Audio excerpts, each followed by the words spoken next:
So today we're going to talk about integrating machine learning within ArcGIS, and we're going to talk about that in a few different ways. So first we're going to talk about unstructured data and how unstructured data can enable your geospatial applications. So natural language processing is a big part of that, and James is going to talk about that. Next we're going to talk about a different use case for retail, where we're going to talk about how to apply machine learning to aid in site selection using business analyst data. And then finally, we're going to talk about integrating with an external machine learning framework, Azure computer vision service. And I think it should be good variety. I also want to mention there's some other upcoming AI and machine learning sessions. There's actually one that's kind of ongoing with this one as well. So thank you for coming to our session, but there's a lot of good material to cover. This afternoon, we're going to be doing a deep dive into machine learning in the ArcGIS platform, and that's as hands-on as we can be using ArcGIS Pro 2.3. And that's going to cover some machine learning tools in Pro, as well as the new deep learning tools, the export training data for deep learning, and the detect objects using deep learning. And then tomorrow, there's a couple other sessions about applying deep learning in ArcGIS. The first one, I think, is going to be more demonstrating those tools in Pro. And then the second one is a couple specific use cases that the AI and machine learning cross-sector team has been working on. So the big theme of this session is integration. So we have a lot of great tools within ArcGIS today, but really we've made it open to integrate with many other frameworks. So this is just a few of these frameworks that we could integrate with, and we're going to talk about a few of them today. And I think we have done integrations with all of those in-house, and some of our partners and customers have done as well. So I'm going to pass it off to James to start out. Can I go ahead and get the HDMI cord? Cool. Awesome. Thank you. All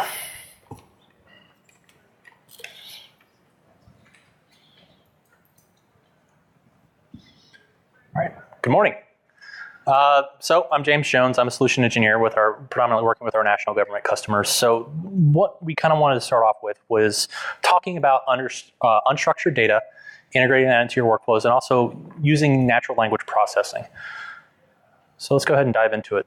So what is unstructured data? I always kind of like to define what that actually is before we start talking about a lot of these other things. So ultimately, unstructured data is data that does not have a recognizable structure, or it could be loosely structured. It could have some sort of repeating type of pattern inside of it, but it takes a little bit of effort to get that into something that the GIS can use. So GIS, by its very nature, is very structured. It loves structured data. If you look at the way feature classes, feature services are laid out, it's a table. So it likes that structure, it likes that format. So whenever you start working and trying to get data that is inherently not tabular into a GIS, you're going to start running into some problems. So what we're trying to do here is we're trying to provide some opportunities to be able to show how you can actually do that. So some of the common formats that we're talking about whenever we're talking about unstructured data could be a wide variety. And this list is by no means comprehensive. We're talking about everything from Word documents, PDFs, PowerPoints, to things like email, social media feeds, all those other types of data points that exist out there. So it kind of goes back into a quote that I've always kind of remember, and always like really starting off these talks with, is that every 2 days we produce as much information as we did up until the year 2000. And that quote was made back in 2010. So that was really before the advent of, that was really before Twitter kind of took off, before some of these other social media feeds took off, before really the Internet of Things. And as time goes on, the amount of data that we're producing is increasing exponentially. And how much of that is actually in a GIS readily usable format. So just kind of some thoughts on that. So what are some of the problems in integrating unstructured data? The first and probably the most difficult, in my opinion, is going to be the tone. So what do we mean by tone? That's how we talk. The way that you talk in kind of a professional setting is wildly different than the way that you talk whenever you're interacting with family, friends on social media. Just kind of take a look at how Twitter looks and feels versus how your inter-office communications go via email or something along those lines, or your Slack. Twitter, there's a lot of shorthand, there's a lot of abbreviated characters, there's a lot of just, frankly, bad grammar. But professionally or organizationally, we communicate a lot differently. And there are challenges in tackling both those different forms of communication. Also, typically, unstructured data is not in any sort of kind of traditional spatial format. Oftentimes, very rarely do you explicitly get this event happened at this XY. Oftentimes, you're using things like relative location. You're using the fact that, it occurred at this address, or it occurred at this place, it occurred in this city. So we're not talking about traditional spatial formats. And that kind of goes into that other point of it might not always be explicit locational data. And that explicit locational data is that, coordinate, here's our XY, here's our MGRS, here's our UTM coordinate. And all these different types of locational formats can just take place in a few different types. And this list, yet again, not exhaustive, things like coordinates, place names, addresses. We can take those and we can actually apply that to an absolute spot on the earth. And then we can start deriving insight from that. So how do we do that? We do that through natural language processing. So what is natural language processing? It's a field of computer science, and it's been around since about the 1950s. Ever since we really got computers off and going, we wanted computers to be able to understand human speech. So one of the problems with kind of computers and speech is the fact that computers operate off of binary ones, zeros, numbers. Well, speech is not numbers. So what do you have to do? You have to turn speech into numbers for it to be able to work. It early was mainly focused on machine translation. It was height of the Cold War, being able to turn Russian into English and those types of things. In the 1980s, machine learning algorithms started coming into it and really started to kind of advance the science of it. And there's this thing called statistical linguistics that kind of came out about that same time that allowed you to do natural language processing faster at more of a scale. And it really kind of focuses on kind of four key areas. So syntax, semantics, discourse, and speech. So I guarantee it, almost everyone in here is using NLP on pretty much a daily basis.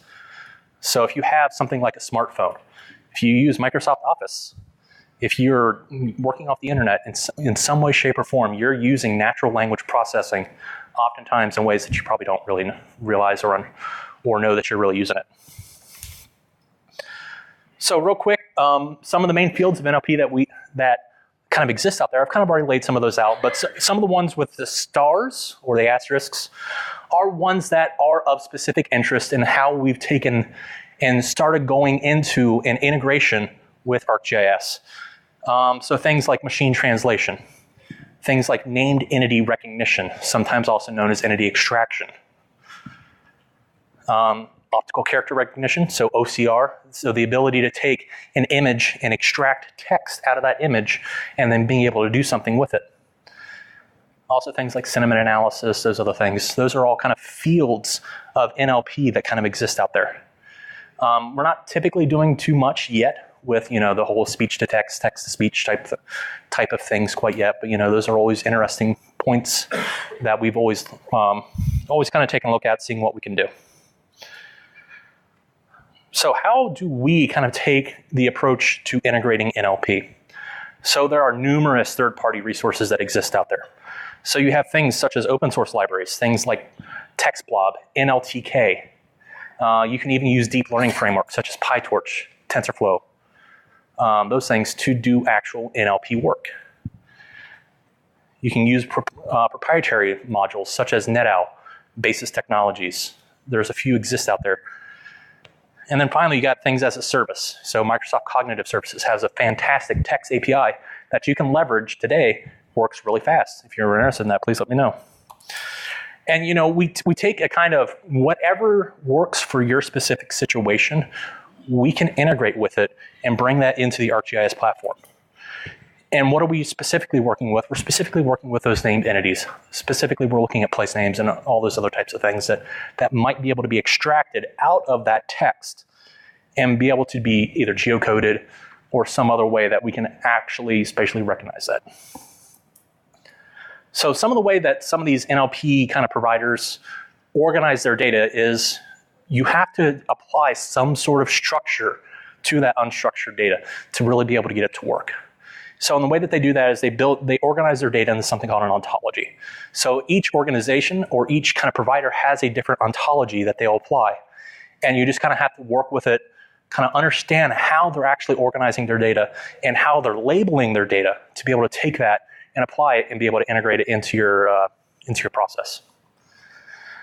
So there's some other interesting things that you can do with NLP that are not specifically related to, hey, here's a body of text, extract all this out, and show me where all the places mentioned in here are.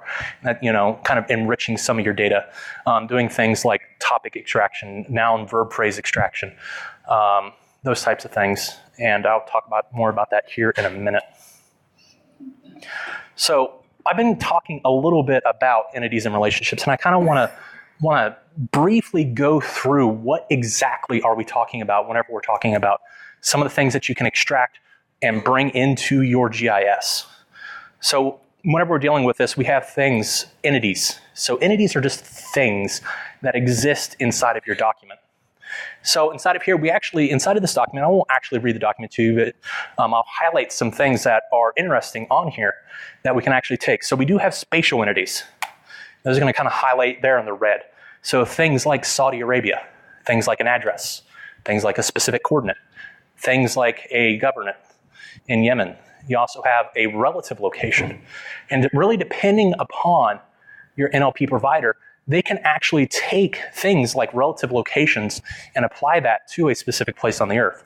So specifically, one of the ones that we do our most work with, which is a company called NetOwl, they will be able to take something like approximately 5 miles northwest of Bakuba, and they will try to approximate that location, because while it's not an absolute location, it's a relative location, and it's a place that might be of interest, that might lead you to be able to identify and understand what's going on inside of your body of text.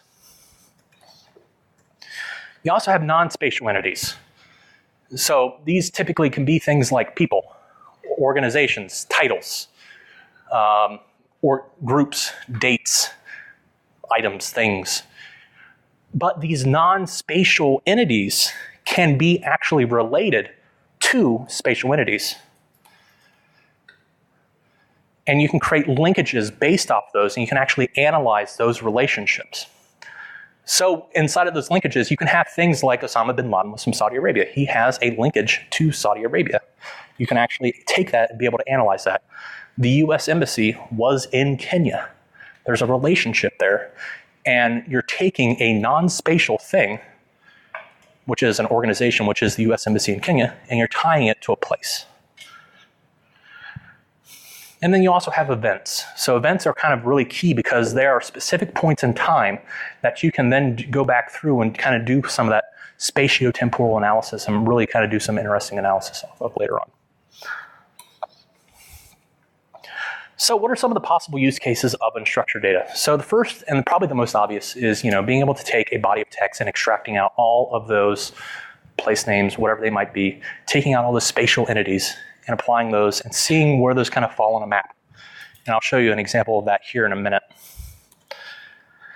But the other one I think is probably a little bit interesting as well, which is the ability to analyze and enhance existing spatial data that contain attributes with that kind of free text narrative. So you have a series of locational information, but what you want to do is you want to start extracting out key phrases out of that. Like you want to look for things like, where are kind of violent actions going? Where are people talking about rioting? Where are people talking about looting? Or kind of in a disaster response scenario, where are people talking about flooding? Where are people talking about power outages? Where are people talking about specific items that are of interest to my organization? And you can use things such as noun phrase extraction, verb phrase extraction, be able to take all that out, pull that out, and be able to analyze that and be able to take that, visualize that on your map as well. So I really wanted to kind of talk. I'm going to show you a specific example here in a minute of integrating ArcGIS Pro with a natural language provider. But I wanted to talk a little bit more about how you can take unstructured data and integrate it into ArcGIS Enterprise as well. So we've implemented this in a few different couple organizations at this point. And it's actually worked rather well. So an example could be a new message comes into a specific folder. We have a custom Python script that will actually be able to monitor it, and that pushes it to our natural language processing API, and it processes that response. So oftentimes these natural language processing providers usually return their results something along the lines of JSON, XML, standard interchange format. And then this is whenever we bring in something like GeoEvent. We can leverage GeoEvent, or we can leverage Python API. We have a few different options here. And then what we do is we take that, we receive that JSON, do the processing of the JSON, all the spatial entities, we post those to GeoEvent, and we use that to actually process the message and get that into ArcGIS Enterprise. So let's actually take a look at this and kind of see this in action.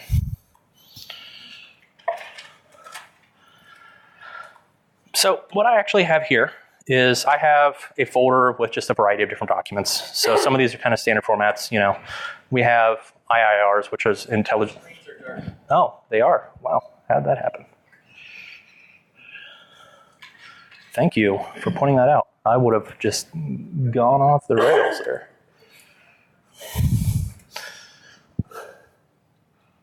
Let me try plugging back in. There we go. Okay, I apologize about that. Thank you for pointing that out. So what we have here is just it's just a IIR. It's standard message format that comes out from the Department of Defense.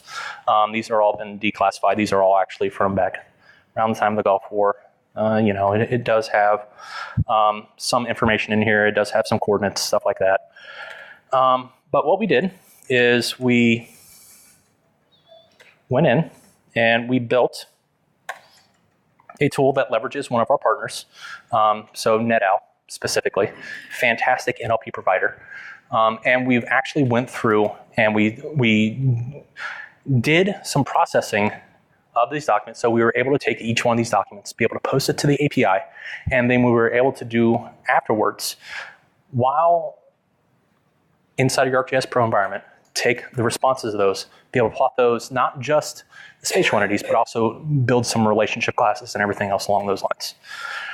So whenever we ran the tool, it's pretty simple. Only thing you have to do is just kind of point to the path to the documents, an intermediate directory where all the JSONs are actually stored. And then you just set an output workspace. In this case, it's just a file geodatabase. And then we create if we want to create relationship classes. So if we want to go ahead and develop relationships between our non-spatial entities and our spatial entities via the relationship class. So being able to use kind of a join, using some rudimentary SQL, be able to do a join between those. And then our output symbology, I just have a very basic some layer file that includes both the specific symbology for this. I would let this run. Unfortunately, it takes about 2.5 minutes, and I'm pretty sure that none of you want to actually watch something geoprocess, so I'll just kind of quickly skip ahead a little bit. But ultimately, out of this body of documents, these are all the places that got extracted. So anytime you see kind of a green push pin, that indicates a place name that was extracted. Anytime you see kind of a blue push pin, that's an address that was extracted, and the kind of the red circles indicate coordinates. And as we can actually start clicking on some of these, we can actually start diving into some of the different types of relationships. So first thing what we're doing is we're actually able to see all the different entities that got extracted, all these spatial entities. But what we can actually start doing is we can start checking out some of the various types of items that were related to those entities. So we have things like a sig sauer was specifically related to this coordinate. And that was based off of linkages that were based off of semantic rules that NetOwl was able to actually do. So there was a reference to a 6-hour pistol at that coordinate, and it was able to actually make a semantic relationship between those two, and it put it inside of the document. So let me show you what the NetOwl API actually produces, so you kind of get a feeling for what is actually kind of coming out of this. So here is, previously I showed you the IIR. This is the actual output from the NetOwl API in JSON format. So what it does include, it includes the full body of text, but it also includes things like any entities that were extracted. And it applies its ontology, and it gives you the ontological class of that specific entity. But it also gives you things like links, which I think are down here a little bit. Let me collapse some of these groups real quick.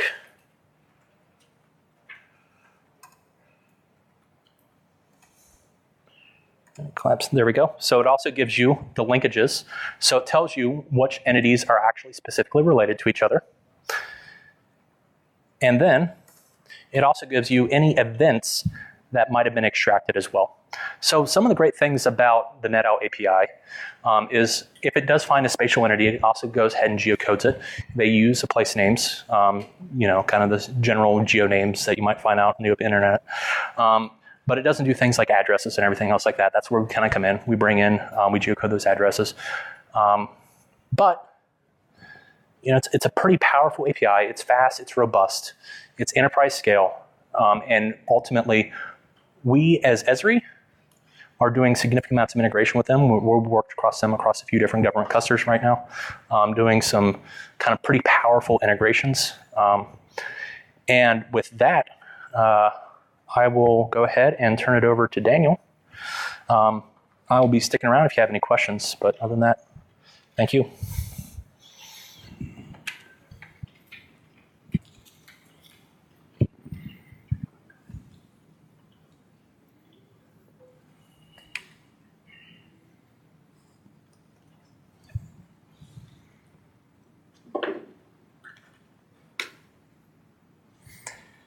Great. Okay. So next up, I'm going to talk about a external integration with a series of machine learning frameworks that are available in Python. I'm going to show no code for this session, unfortunately. So if you're looking for code, this is not right. But I do have a lot of pretty pictures, so hopefully that'll satisfy. So what I'm going to talk about specifically is predicting this effect that's been known for the last several years in the retail business called the halo effect.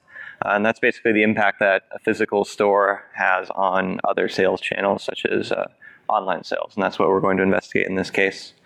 One of the primary messages that I want to convey with this is the importance of data. Data is extremely important for problems such as this because it's information that's really hard to obtain. And then we can bring business analyst data as well as a lot of GIS information together with customer data to make useful recommendations and insights. So the halo effect. Basically, numerous factors have an influence on digital sales, and the one that may not be immediately obvious is the presence of a physical store. So you might think that someone is buying a lot of their products online. They might not go to a physical store, so you might expect that if there's a physical store, someone might show up there and then not buy online. But actually, usually what happens is the presence of a physical store actually boosts online sales within an area. And so we created a model that we can predict the level of that impact in certain areas using a lot of different data from business analysts. So business analyst and the business data that it comes with has over 10,000 different features per block group in the US. And then in other countries, there's different levels of data, but it's a massive resource to tap into if you're trying to answer retail questions. And it actually goes a a lot further than that as well.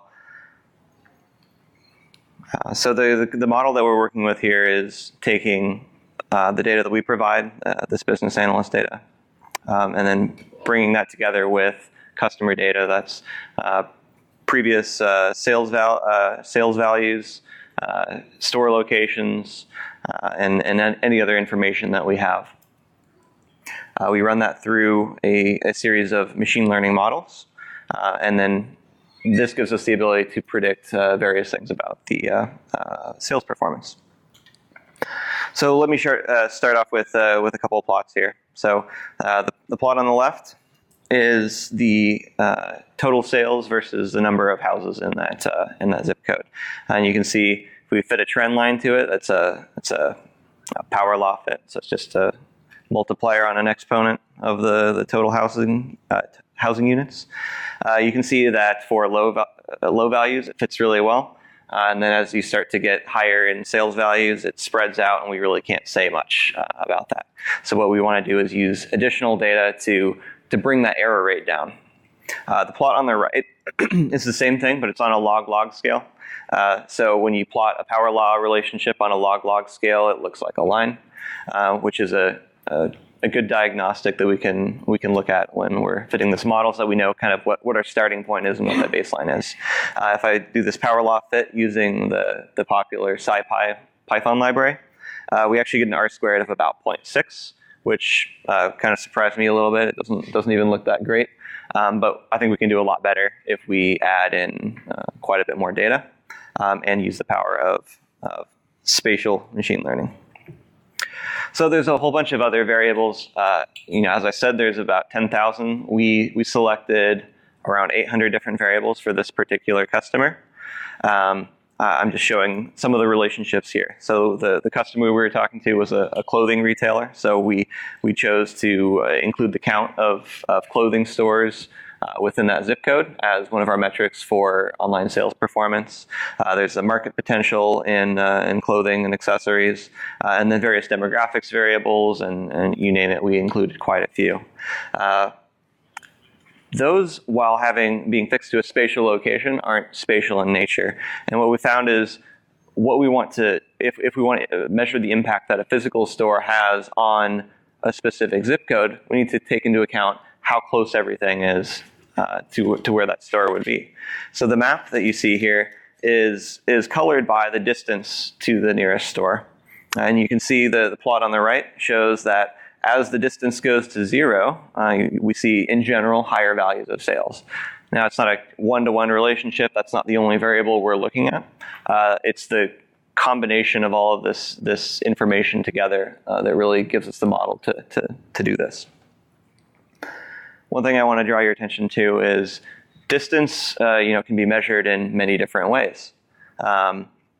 One of the simplest ways to take into account distance in a model is to use the Euclidean distance between all these points and the center location that we're interested in. So if we take the zip code that's in the center of that blob of lines, the Euclidean distance between each of the surrounding zip codes and that center zip code is very, very different than if we look at the drive distance. So if we take the drive distance and drive time and use that to actually capture the real distance that customers would be traveling to this store, we'll get a lot more accurate model. And we tried it both ways, and we just weren't really pleased with the level of accuracy of the model that used the Euclidean distance. So there's hundreds of variables that we're using in this. And what we want to do is not just toss them all in a pile and be done with it. Machine learning can get pretty good performance if you throw in a ton of variables and fit a model. But we broke this up into a lot of different sub-steps. One of those steps is actually grouping together variables that are related. We used an approach called factor analysis.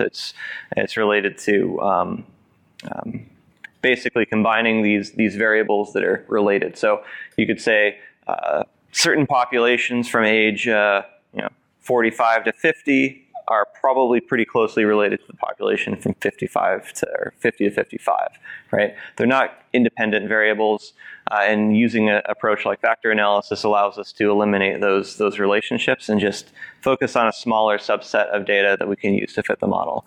That improves model performance, model explainability, and just allows us to get a better model in general. The factor on the top left of that plot is the first factor. So that's the most important factor. Encapsulates, I think, close to 60 or 70% of the variation. And if you look at that variable compared to population, they're very, very strongly correlated. So most of that variable actually is accounted by population. We also included information such as internet usage, and the internet usage was very correlated with population. But we don't have to treat all these variables separate. We can look at the joint effects of them, and that's a pretty important part of this model. So to actually fit the machine learning model, we used a very popular machine learning library called XGBoost. It uses an approach called gradient boosting, which you look at the equations and it looks a little bit complicated, but it's actually a really simple algorithm. If you have a set of data with a lot of different variables, what you do is you fit a decision tree to that data, or some subset of that data. So a decision tree could look like the one on the left. You take input variables like age, gender, and occupation, and you split the data based on those decisions. So for this example, the question is, does the person like computer games? So you say, is the person under the age of 15? Yes. And go down the tree from there. So just a toy example. That's the decision tree. What boosting does is it actually combines multiple trees together in a very specific way. So it actually builds upon the last tree by saying, okay, this first tree got me pretty close, but now I'm going to take the error between my previous prediction and I'm going to fit a new tree to that error. And this is a very powerful approach. It's honestly my favorite machine learning approach. If I'm going to try something when trying to solve a problem, I'm going to go to gradient boosting or random forest first. They're two similar approaches that have very, very expressive models in the end. So this is the end result of fitting the model to the sales data. So you see we increased from an R squared, which is basically the fraction of the variation within the data that we explain with the model. We went from an R squared of 0.6 to 0.94.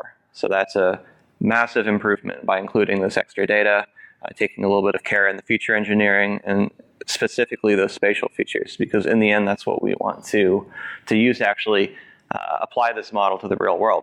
This is a model that predicts the sales for that year, but we already knew the sales, right? So we fit the model. What good is it to say what the sales were for a year where we already knew the sales? Well, once we have this model, we can start asking what-if questions. So one of the variables that goes into the model is the drive distance and drive time between each zip code and where the store would be located.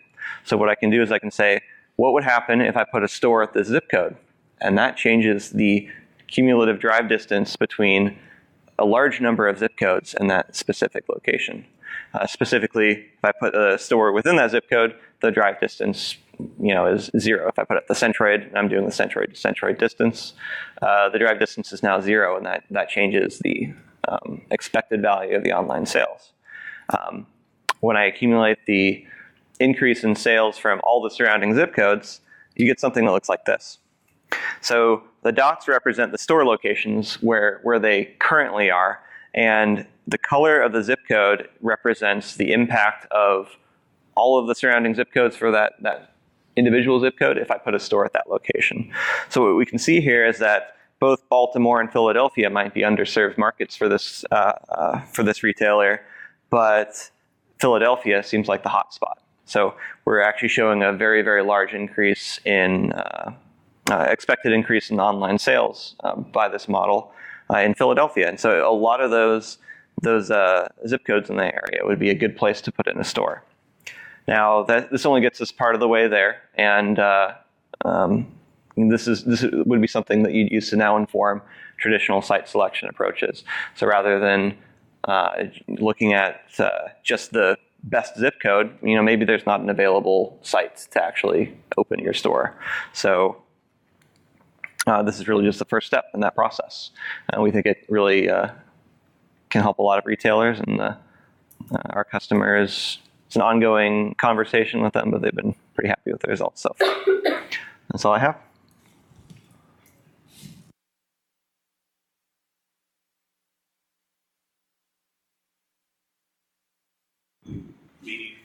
Green is just the lower range. It's an arbitrary scale. So red means it's a higher increase in online sales, and green is a lower increase in online sales.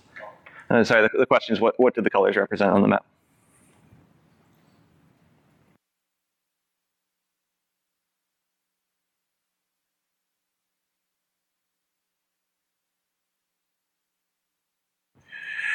All right. Hey, you can hear me. That's always a good start, right?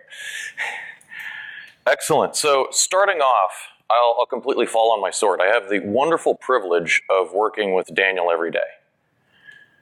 However, I didn't start off as a developer. I was the guy that has a degree in Parks, Rec, and Tourism and thought maps were cool. And then I get really lazy, so I discovered Python because I wanted the computer to do all the work for me. Fast forward about a decade, and now I have the privilege of working on a team to where I really do believe that we're inventing the future. This is fascinating to me. So I'm the solution engineer on the artificial intelligence and machine learning team at Esri. And one of the things that we've been exploring a lot recently is the thing that brought me to machine learning, to this idea of what is this thing called artificial intelligence. It wasn't so much that I was the guy that was empirically trained in this and I have this great background. It's more that I'm trying to solve a problem. I want to know something. Fundamentally, I'm interested in finding insight. I want the computer to do the work for me. It's the same reason why I discovered machine learning and even Python in the first place. This is just a logical extension of that. Just like we saw earlier with natural language processing, the reason why we discovered all this was because I don't want to have to read all the text. Make the computer do it. Figure out these things that typically we would have to get a room full of people this big to read all that text, get it located somewhere, figure out what that context is, and add the insight to our data. So fundamentally, when I'm looking at trying to find something I'm interested in, I very quickly will migrate to things that are much easier to use and are accessible. Notably, I've been working a lot recently with using Azure Cognitive Services. They offer a multitude of things that allow us to be able to add insight and context to our data very quickly. Among these are the vision services. And in this case, what we're focusing on specifically is the computer vision service.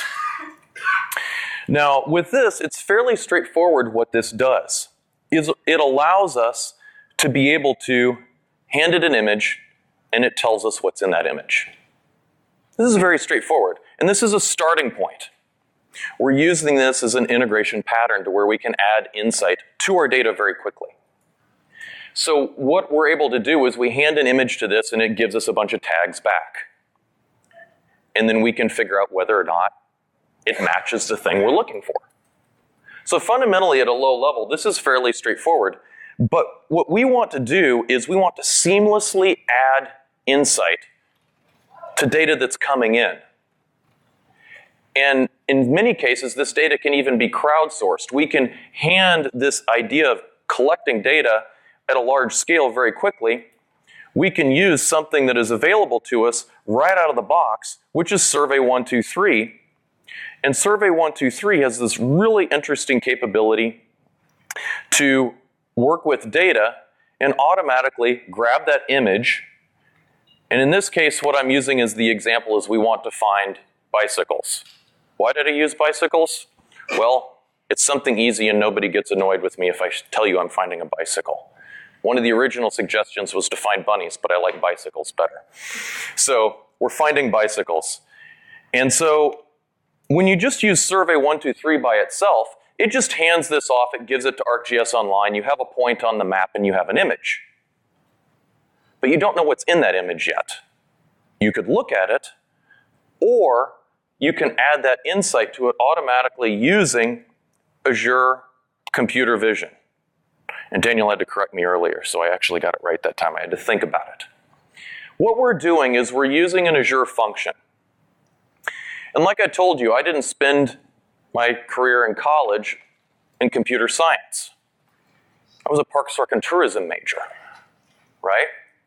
I know how to write Python pretty well, and it's great for me because Azure functions now support Python. That's a win for me. So I was able to write this function in Python, and we hand this image from survey123 using a webhook. It just calls up the function and says, hey, a survey's been submitted. Here's the information associated with it.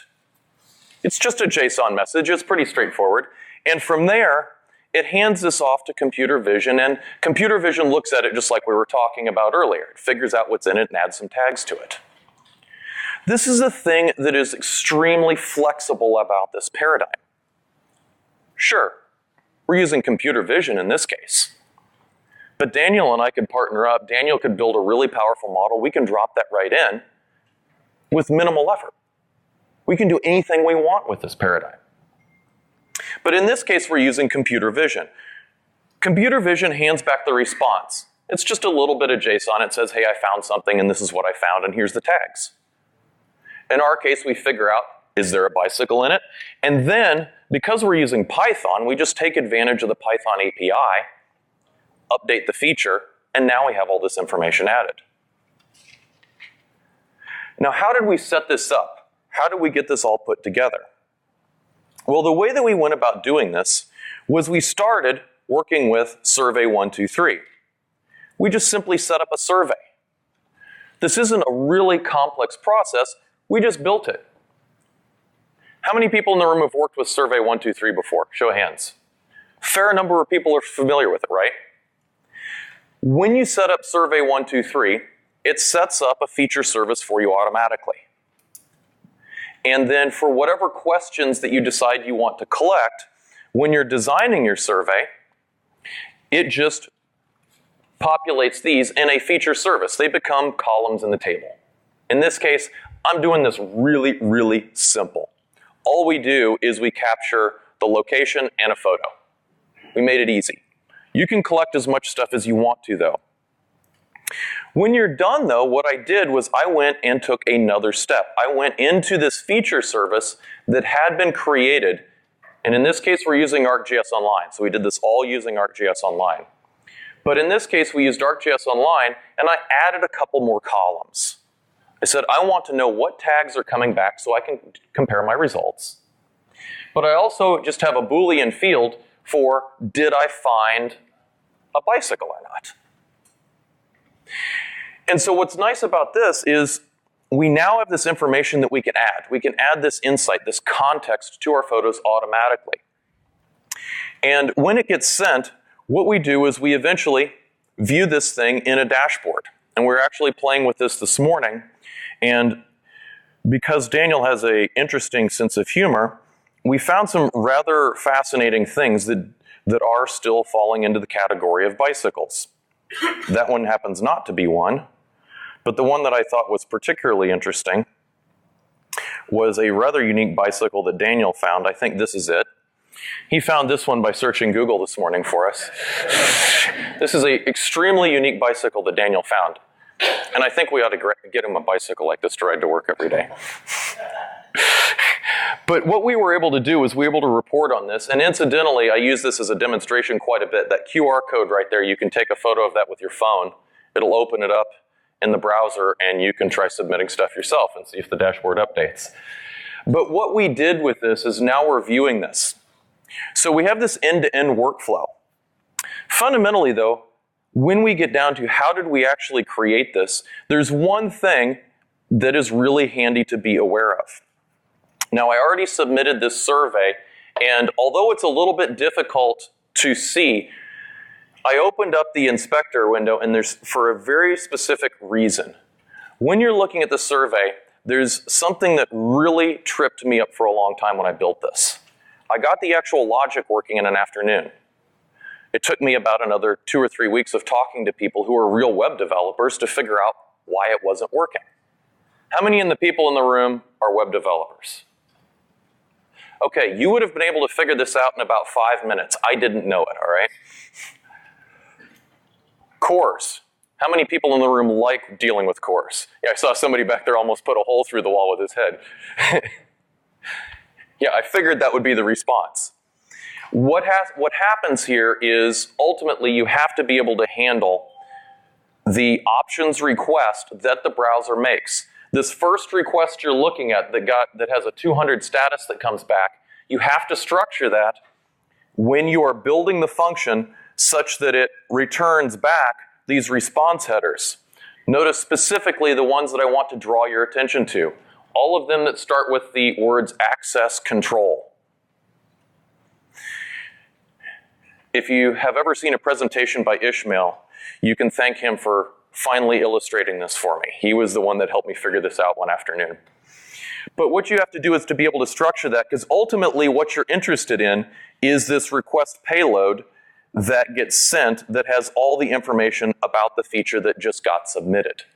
That's what we need to work with. So what I want to highlight, though, is when we built this function in the code, what is important to make sure you do is that you handle the options request versus the post request in different ways, so that you don't run into the cross origin, I can't even remember what it all stands for, the cores issue, right? You don't run into a cores problem, because if it doesn't get the right response from that options request, it will never make the post. And it doesn't work. This is the biggest challenge I had with working with this. Other than that, everything is very straightforward to work with this. And if you notice, a lot of the objects I'm using in here, I'm taking advantage of the fact that I'm using Python, means that, which typically somebody else has gone to the effort to do the hard work for you. So in this case, I heavily use the Python API. Notice I'm creating the GIS object, I connect to the layer, I get some information to and from Azure Computer Vision, I gotta get that right, and then from there, I bring it back and I update the feature. That's really all there is to this. But the thing I want to emphasize is that we're using computer vision right here. The more detailed insight we want to add to this workflow, we can increase the complexity of this by just dropping in something else to do the work in the middle. And ultimately what we're able to do is we can scale out data collection and adding context to it automatically. There's no limitation on this. I don't have to go through and check each image to see what's in it. It's doing it for me. It does the work. We could apply this to a multitude of different workflows. We're even having discussions right now of being able to use this to be able to detect road signs very easily. We can just go right through and it knows what's on a sign. Another one that I want to use this for, how many people in here ride a bike? How many people in here have come out and discovered that your bike is stolen? Yeah, the people in the room here with me know the rage that happens when your bike is gone. I had that happen one day after work. One of the other applications I want to use this for is, does anybody in here know where the serial number is on a bike? It's on the bottom of the bottom bracket, exactly, right? That's hard to see, but we could use the computer vision natural language processing to automatically read those, such that if somebody steals my bike next time, I'm going to make a Survey 123 app to where somebody can take pictures of the bottom of the serial numbers, and if it matches mine, I know where my bike has been stolen and where it is. So there's a very real application that I may use this for one day. So excellent. That's all I have. And after that wraps up our presentation. Please feel free to ask any of the three of us questions about any of the work we've done. And above all, thank you for making the trip down here and being with us and sitting through the session. So thank you very much.